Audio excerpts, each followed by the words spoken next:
091207. Saya dari kelas D, Fakultas Psikologi Universitas Pusua.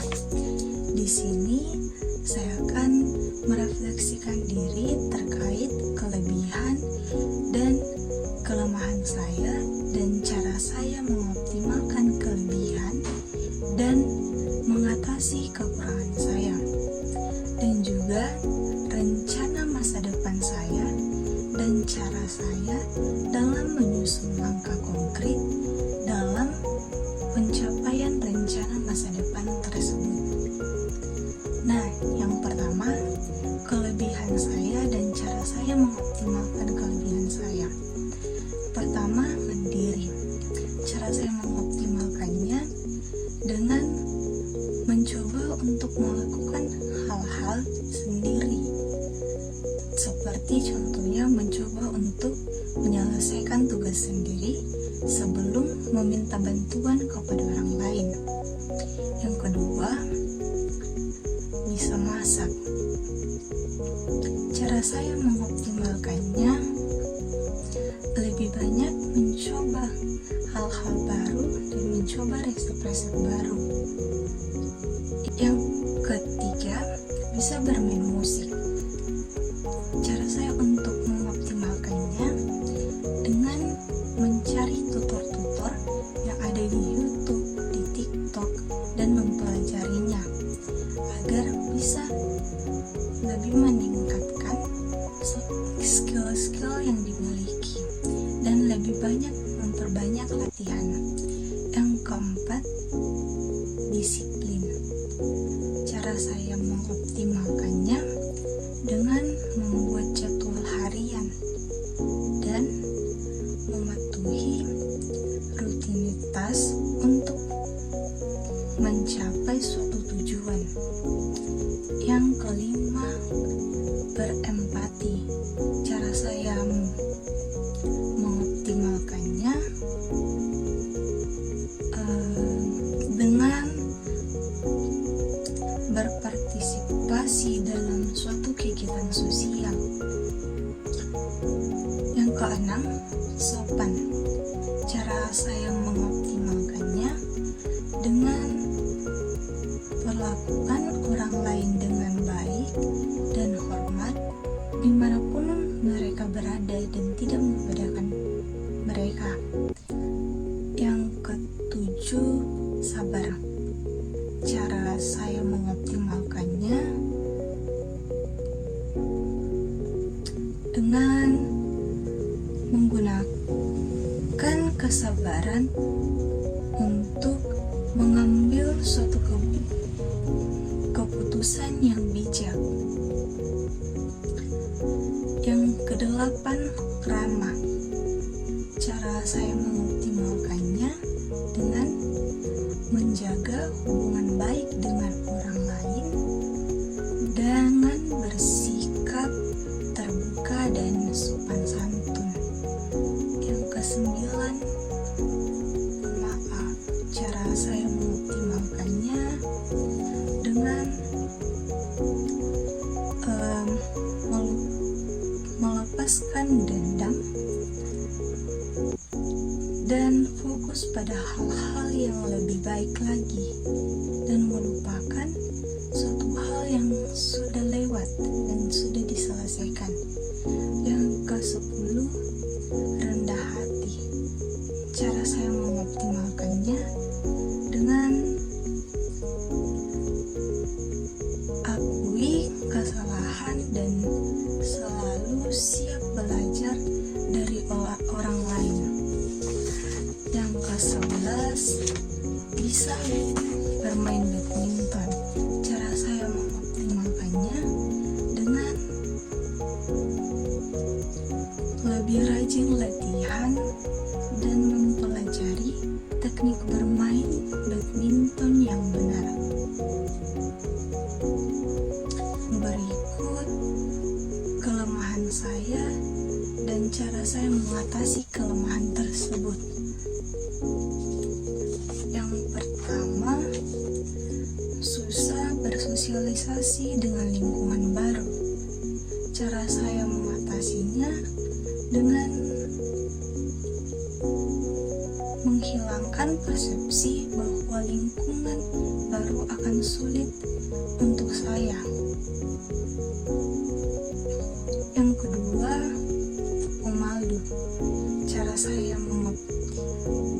saya mengatasinya dengan menyadari dan mencari tahu apa penyebab saya menjadi seorang yang pemalu. Yang ketiga, tidak enakan. Cara saya mengatasinya dengan harus tegas dan berani untuk menolak, berani untuk berkata tidak kepada orang.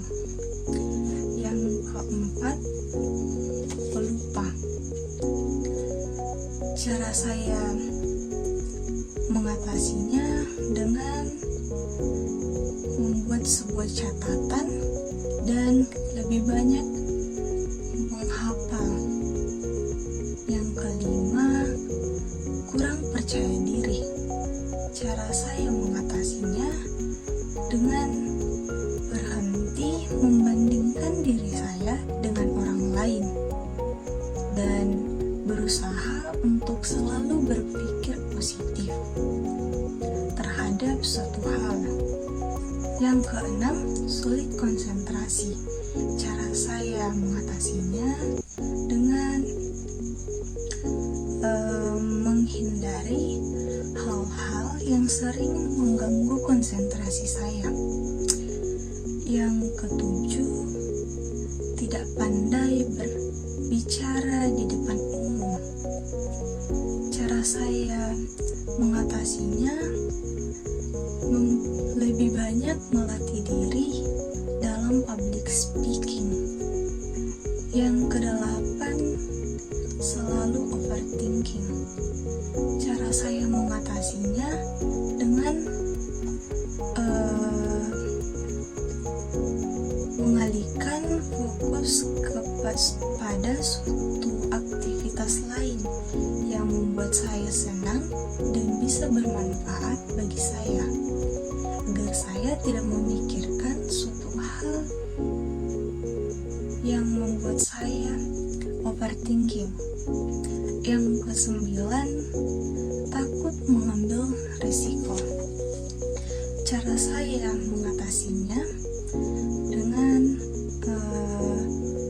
merubah pandangan terhadap kegagalan sebagai suatu kesempatan untuk belajar dan berkembang.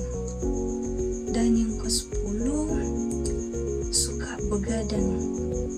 Cara saya mengatasinya dengan mengurangi penggunaan perangkat elektronik 1 jam sebelum tidur.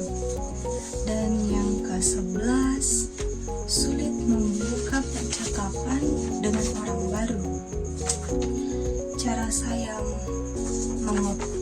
Cara saya mengatasinya dengan saya memberanikan diri untuk memulai suatu percakapan kepada orang lain, atau saya menyiapkan topik terlebih dahulu sebelum saya bertemu dengan orang baru.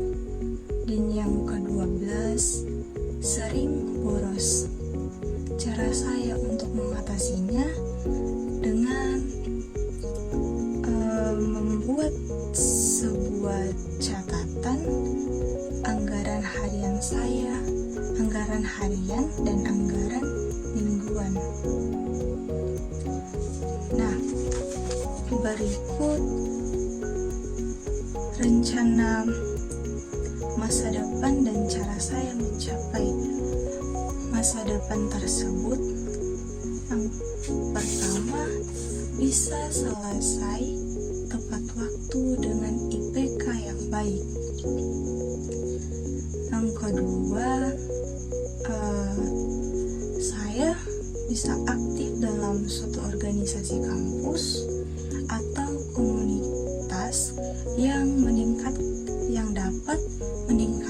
soft skill saya. Yang ketiga, bisa magang di perusahaan yang sesuai dengan jurusan saya. Yang keempat, mendapatkan pekerjaan di bidang psikologi seperti HRD, konseling, atau sebagai asisten psikolog. Yang berikut, saya dapat melanjutkan pendidikan ke jenjang S2 di bidang psikologi atau profesi psikolog untuk meningkatkan kompetensi saya. Yang berikut, saya bisa bergabung dengan himpunan psikologi profesional seperti HIMPISI, dan saya bisa menjadi seorang psikolog dan membuka suatu klinik sendiri. Dan yang berikut, saya bisa membanggakan kedua orang tua saya. Langkah konkret untuk mencapainya: tetap berdoa dan berusaha, dan jangan sampai melupakan Tuhan. Yang pertama, mengikuti kelas dan pembelajaran di kelas dengan baik dan aktif dalam kelas.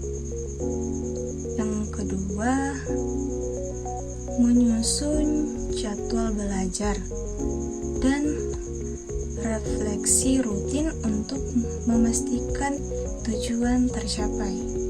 Yang ketiga, mengevaluasi kemajuan setiap semester, baik dalam akademik maupun pengalaman praktis. Yang keempat, magang di instansi psikologi yang sesuai dengan minat seperti klinik psikologi, perusahaan, atau di sekolah-sekolah. Yang kelima,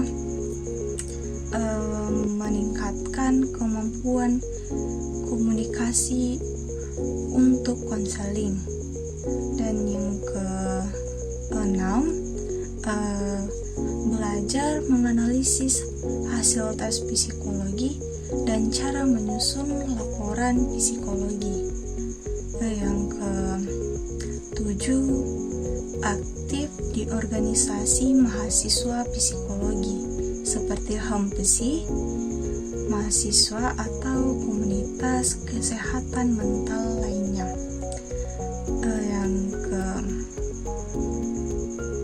ke-8, menghadiri seminar, konferensi, atau workshop yang mempertemukan para profesional di bidang psikologi.